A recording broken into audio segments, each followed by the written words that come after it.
खबर दिल्ली की सियासत की। आज दिल्ली की सियासत में एक और नए मुद्दे की गूंज सुनाई दे रही है। मुद्दा शराब नीति घोटाले में सीएजी रिपोर्ट का है। बीजेपी पूरे मुद्दे पर आम आदमी पार्टी पर आरोप लगा रही है। वहीं आम आदमी पार्टी की तरफ से पलटवार भी किया गया। देखिए।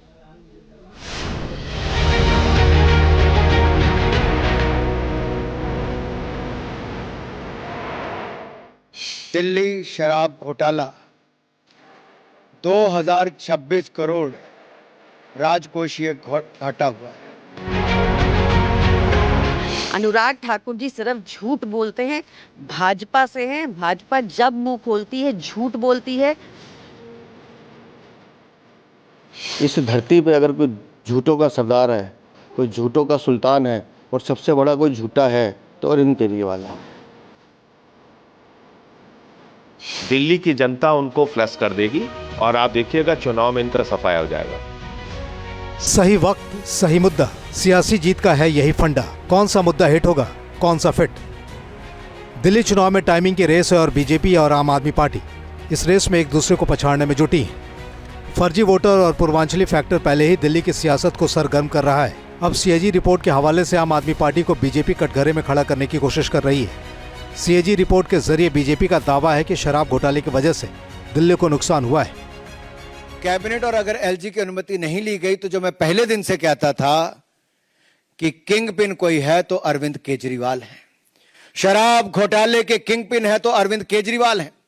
अगर दिल्ली को 2026 करोड़ का राजकोषीय घाटा अगर 2026 करोड़ का किसी ने किया तो अरविंद केजरीवाल जी ने किया है, आम आदमी पार्टी ने किया है। दिल्ली की बीजेपी हो चाहे देश की बीजेपी हो, मुझे बहुत दुख के साथ ये कहना पड़ रहा है कि दुनिया की सबसे बड़ी पार्टी अपने आप को कहने वाली भारतीय जनता पार्टी वो अरविंद केजरीवाल के टॉयलेट में फंसी हुई है। दिल्ली की जनता उनको फ्लश कर देगी और आप देखिएगा चुनाव में इनका सफाया हो जाएगा। कथित शराब घोटाले के मुद्दे पर दिल्ली की सियासत में पहले ही उथल पुथल मच चुकी है। अरविंद केजरीवाल और मनीष सिसोदिया इसी मुद्दे में जेल जा चुके हैं। अब बीजेपी सीएजी रिपोर्ट के हवाले से बड़ा आरोप लगा रही है। बीजेपी का आरोप है कि शराब नीति घोटाले से सरकारी खजाने को 2026 करोड़ रुपए का नुकसान हुआ है। बीजेपी का कहना है कि पॉलिसी लागू करने में चूक हुई। आम आदमी पार्टी नेताओं को रिश्वत मिली है। मंत्रियों के समूह ने विशेष पैनल की सिफारिशों को नजरअंदाज किया है। लंदन पेरिस के सपने दिखा के, ईमानदारी की टोपी पहना के, घोटालों से चूना लगा के, दिल्ली को वादों में फंसा के लाखों रुपए। बीजेपी लगातार भ्रष्टाचार के आरोपों के जरिए आम आदमी पार्टी को घेरने की कोशिश कर रही है। कथित भ्रष्टाचार के मुद्दे पर बीजेपी ने गाना जारी किया है। लगातार अरविंद केजरीवाल पर वार किया जा रहा है। सियासी हमले में कांग्रेस भी बीजेपी का साथ दे रही है।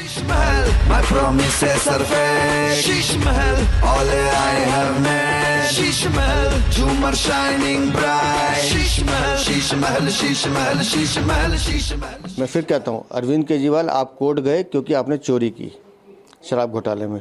आपको कोर्ट भेजा, आपको जेल भेजा न्यायालय ने। आप जमानत पे छूटे हुए अपराधी हैं। और अब जो सीएजी, अच्छा इतना बता दिया अरविंद केजरीवाल, ये सीएजी रिपोर्ट को विधानसभा पटल पे क्यों नहीं रख रहे? कि हम तो पहले से कह रहे थे, हम लोग तो मान रहे थे कि 800 से 1200 करोड़ का इसमें घोटाला होगा और अब खुद सीएजी ने कह दिया है कि 2000 करोड़ का घोटाला है। तो जो अरविंद केजरीवाल बार बार कह रहे थे कि मुझे गलत जेल भेजा जा रहा है, भारत सरकार मुझ पर गलत काम कर रही है, अब तो बात स्पष्ट हो गई। बीजेपी पूरे मुद्दे पर सोशल मीडिया में बड़ा कैंपेन चला रही है। बीजेपी के राष्ट्रीय अध्यक्ष जेपी नड्डा ने सीएजी रिपोर्ट के जरिए किए गए दावे को लीकर गेट बताया है। लगातार केजरीवाल और आम आदमी पार्टी के बड़े नेताओं पर वार किया जा रहा है। वहीं आम आदमी पार्टी सारे आरोपों को बेबुनियाद बता रही है। भाजपा का काम है झूठे आरोप लगाना। अभी भी जो कागज दिखा रहे हैं वो भाजपा के दफ्तर में बने हुए हैं। कहाँ है सीएजी रिपोर्ट? भाजपा इसलिए ऐसा कर रही है ताकि उनसे जवाब ना पूछा जाए कि तुम्हारे जो लोगों ने कब्जे कर रखे हैं सांसदों के बंगलों पर और उसके ऊपर अवैध वोट जुड़वा रहे हैं, वो लोग कौन हैं? दिल्ली में चुनाव के पहले हर दिन कुछ न कुछ नया देखने को मिल रहा है। सीधी टक्कर में आम आदमी पार्टी और बीजेपी वोटिंग से पहले हवा का रुख अपनी ओर करने में जुटी है। लेकिन सवाल जनता का है, क्या पब्लिक चुनाव से पहले उठ रहे मुद्दों पर मूड बदलेगी या जनता पहले से अपना मन बनाकर बैठी है? Team news nation. News nation अब व्हाट्सएप पर खबरों के ताजा अपडेट के लिए न्यूज नेशन के इस QR कोड को स्कैन करें।